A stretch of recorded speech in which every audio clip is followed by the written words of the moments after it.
नमस्कार.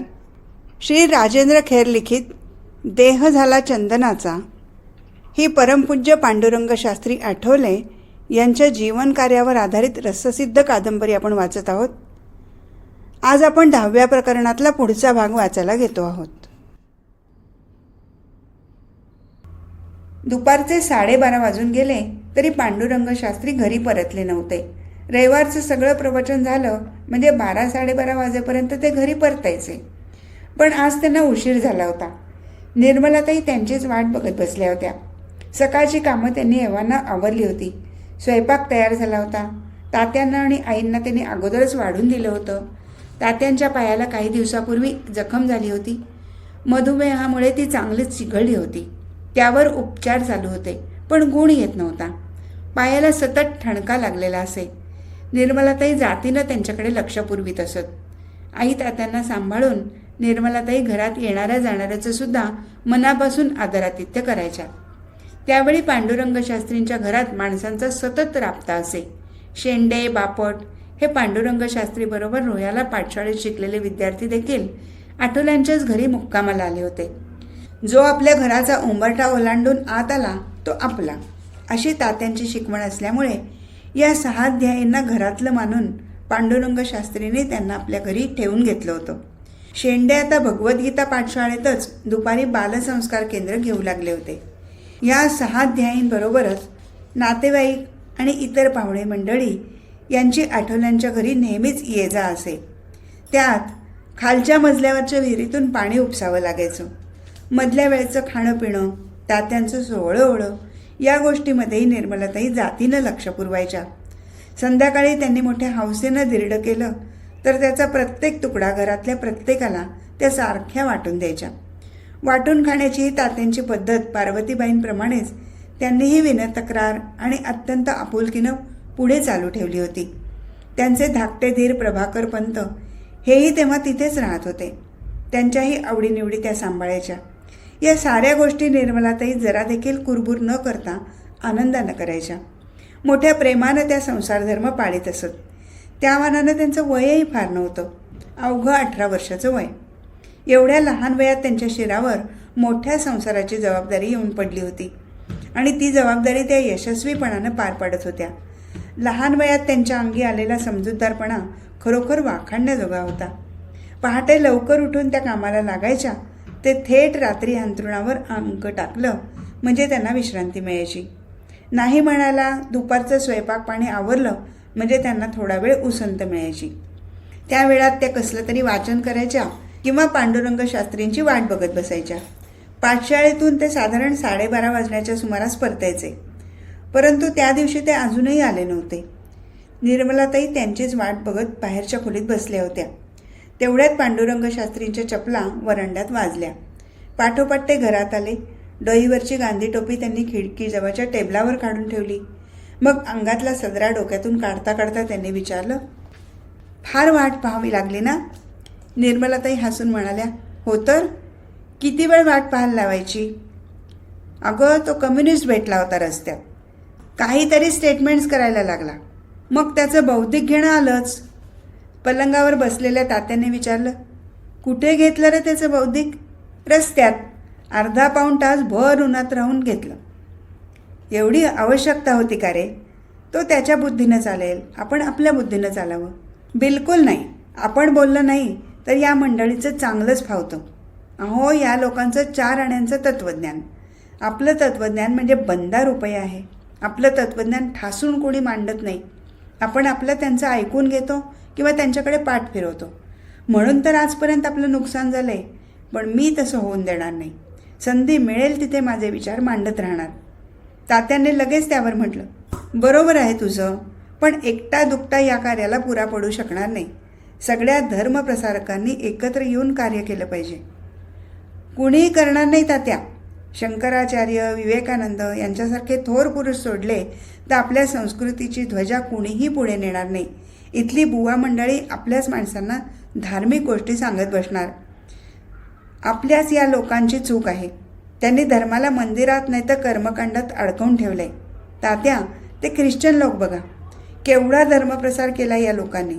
त्यांच्यापेक्षा आपल्या धर्मातली तत्त्व कितीतरी श्रेष्ठ आहेत, पण जगाला त्यांचीच तत्त्व योग्य वाटतात, कारण ती सर्व दूर पसरली आहेत आणि आमचा धर्म मलिन होऊन इथेच पहुडला आहे.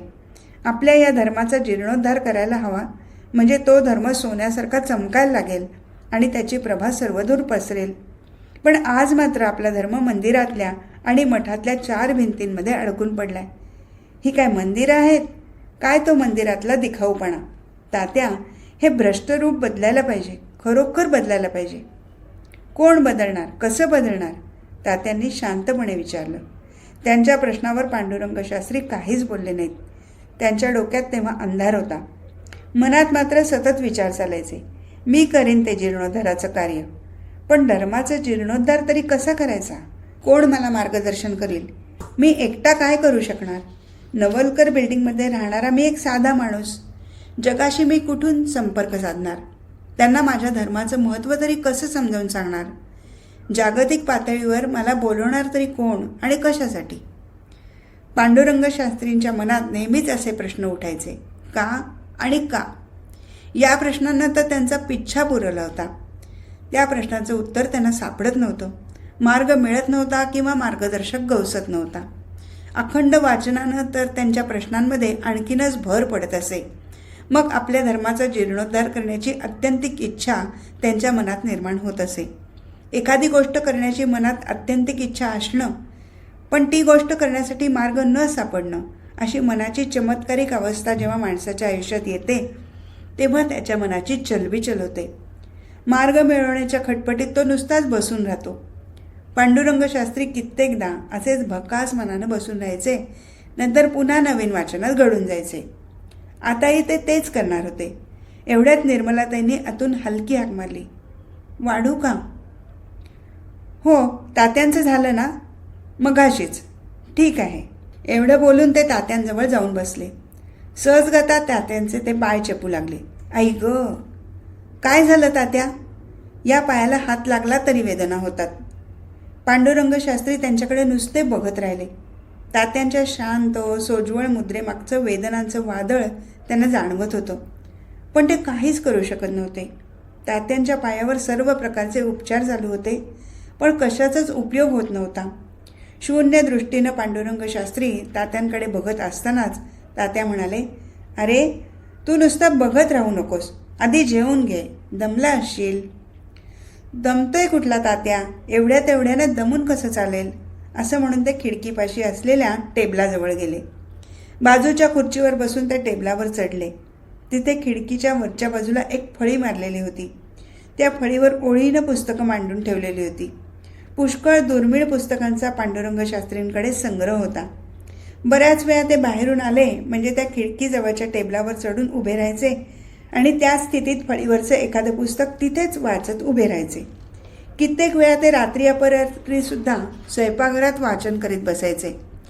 झोपताना निर्मलाताई दुधाची भांडी बाहेर घ्यायच्या आणि पांडुरंग शास्त्री आतमध्ये एकटेच वाचन करीत बसायचे. हे वाचन विनाव्यत्यय होत असे. वाचनाची आणि ज्ञानसंपादन करण्याची त्यांना दिवस रात्र तहान लागलेली असायची. ते करत असताना त्यांना वेळेचंही भान उरत नसे. आताही जेवणाचं ताट वाढायला सांगून ते टेबलावर चढून वाचत उभे राहिले होते. निर्मलाताईंनीही त्यांच्या वाचनात अडथळा आणला नव्हता. एवढ्यात शेंडे, गोखले, हरिभाऊ अशी मंडळी घरात आली. पांडुरंग शास्त्रींना उभ्यानं वाचत असलेलं पाहून हरिभाऊ म्हणाले, ही कुठली वाचनाची पद्धत? आम्ही कसे बसून वाचतो? घरात बसलेले प्रभाकर पंत हसून म्हणाले, हरिभाऊ, तू वाचन करतोस वाटतं. सर्वजण हसले. हे काय विचारणं झालं? आम्हीही वाचन केलंय म्हटलं, पण ते वेळच्या वेळी. उगाच जेवणाच्या वेळी किंवा खेळण्याच्या वेळी वाचन कसलं करायचं? मग पांडुरंग शास्त्रीकडे बघून हरिभाऊ पुढे म्हणाले, चल रे पांडुरंग, आपल्याला डाव टाकायचा आहे. आत्ता? आम्ही नेहमी आग्रह करतो का? नाही. मग आज आमचं ऐकायचं. आता वाचन नाही, आता फक्त पत्ते. पांडुरंग शास्त्रीने हातातलं पुस्तक पुन्हा फळीवर मिटवून ठेवलं. मग टेबलावरून खाली उतरून ते म्हणाले, तात्यांना बरं नाही म्हणून आज नको. त्यांचं बोलणं संपतं न संपतं तोच तात्या अधिकारवाणीनं म्हणाले, अरे, मला बरं नाही म्हणून तू काय नुसता माझ्याकडे बघत बसणार? माझी सेवा सारखी करत असतोस की, मधूनच विरंगळा म्हणून खेळावं.